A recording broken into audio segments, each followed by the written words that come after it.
Magkakain sana ako kaso pinasukan na pa ng booking.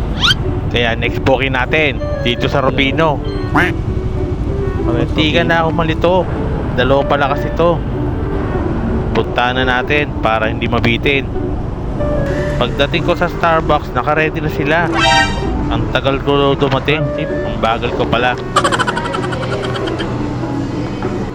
Pick upin na natin to. Baka pick upin pa ng iba.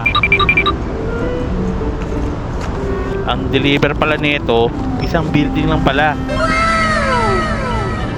Kaya tinakbo ko na. Sandali lang to, walang problema.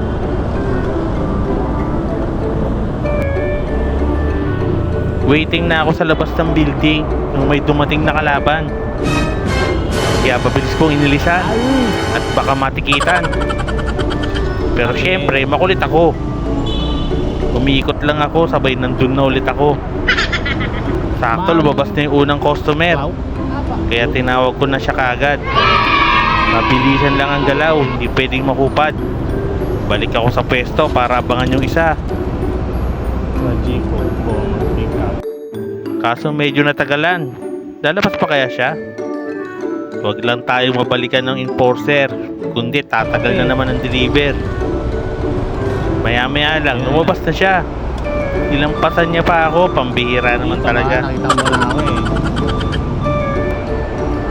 Ayun, lumapit din siya. Tama nga ang hula ko, siya yung customer ko. Alright.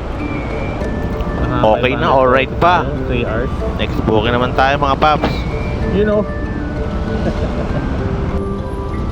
Basta, tama, sikat ka na. Sikat ba ako? Saan? Bakit? Tama.